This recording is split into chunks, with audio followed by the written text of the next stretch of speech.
Have you ever wondered why it seems that the more you seek God, the lonelier you become? Have you noticed that, while everyone around you is building relationships, starting families, finding someone, you're still there, waiting, praying, crying out, but nothing happens? And worse, you look at people who don't even seek God, and they're living the relationships you dream of. Has God forgotten you? Did you do something wrong? Or is there something much bigger happening that your eyes can't see yet? If you're living this pain right now, if you feel like the only one left behind while everyone moves forward, I need you to hear this until the end. Because maybe you're not being abandoned, maybe you're being prepared. And God's preparation has never been comfortable, but it has always been necessary. Because there's a brutal difference between being chosen by the world and being chosen by God. The world chooses those who are already ready, who are already popular, who already have everything figured out. But God chooses the broken, the wounded, those who went through the deepest valley, because only those who knew darkness can truly carry the light. Look at what happened to Joseph in the Bible. He had dreams from God, dreams of greatness, dreams of purpose. And what happened right after? His own brothers sold him as a slave, threw him in a pit, left him to die. He was falsely accused of a crime he didn't commit and thrown in prison. Years of loneliness, years being forgotten, years watching everyone around him move forward while he stayed there, trapped, alone, rejected. But you know what God was doing? He was molding the man who would one day rule Egypt and save entire nations from famine. The rejection wasn't the end, it was the path. Look at Job, an upright man, a man who truly sought God.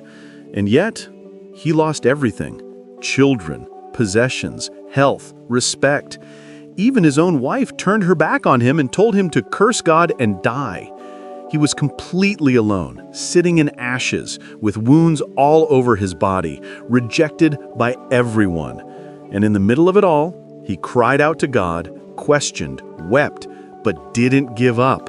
And God, in the end, restored everything double, not because Job deserved to suffer, but because God was proving to the entire universe that there is genuine faith, there is real choice, there are those who remain even when everything is taken away. And Jesus, God's own Son, do you think he was accepted?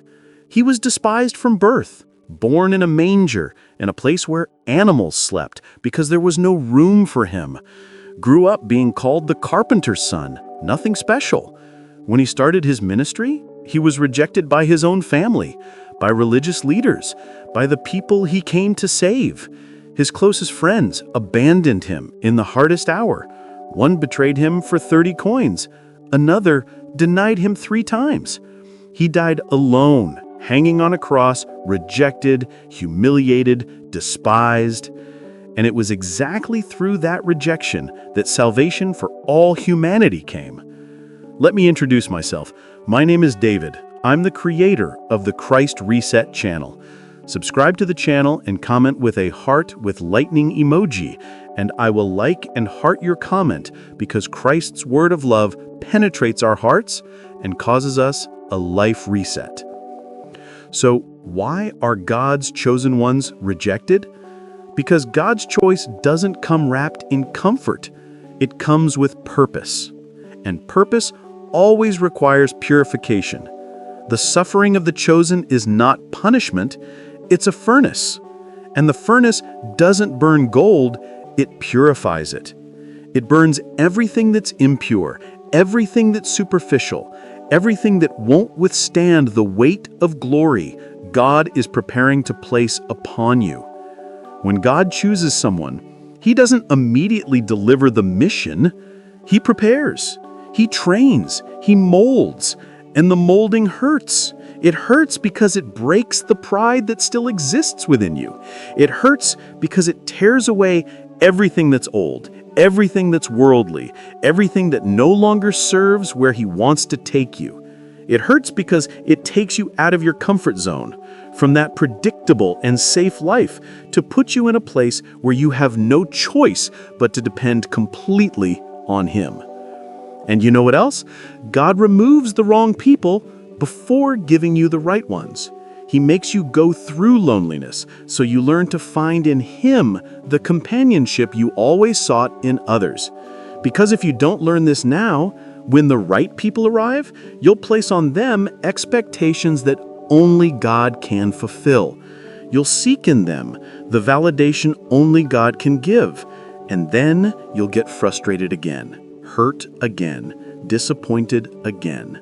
God is teaching you now, in this desert, in this loneliness, in this rejection, that He is enough, that His love is sufficient, that His presence is all you really need. Maybe you're living nights of crying that no one sees. Maybe your struggle is so silent it even seems like abandonment. Maybe you look at Instagram and see everyone happy, everyone dating, everyone getting married, everyone achieving dreams, and you're still there, in the same place, waiting. And then comes that devastating thought. Why me? Why everyone but me? Why does it seem God answers everyone's prayers but mine? Why does it seem everyone deserves to be loved except me? But listen to this carefully. Heaven falls silent when God is working in secret. Maybe you're not being ignored. Maybe you're being protected.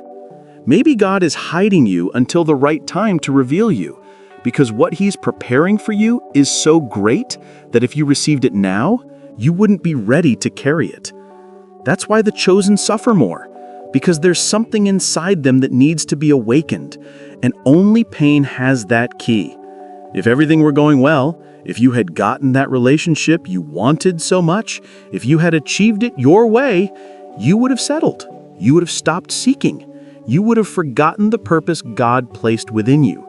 But when life gets tight, when doors close, when people reject you, you have no choice but to throw yourself into God's arms. You pray more, you seek more, you cry out more. And it's in this place of pressure, this place of pain, this place of loneliness, that God meets you so deeply, you'll never be the same again. So next time you ask, why me, Lord? Why everyone but me? Remember this. God disciplines those He loves. He hides those He will raise up. He breaks those He will use. It's not the end, it's preparation. You're not alone. This valley has an end. This desert has an exit. This night will end. And when everything seems to crumble, when everything seems lost, when you feel you can't take one more day, remember, God is silent, but not absent. He's working, He's preparing, He's molding. Continue, even tired. Continue even crying, even when everything inside you screams to give up. Because the chosen aren't the strongest. They're not those who never fell. They're not those who never cried. The chosen are those who don't give up, even weak. They're those who get up one more time, even destroyed. They're those who keep believing even when they don't see. Your story is still being written. This chapter of pain, loneliness, rejection is not the end. It's just the middle. And the end will be for God's glory. The end will be so beautiful, so powerful, so impactful that you'll look back and understand why everything had to happen the way it did.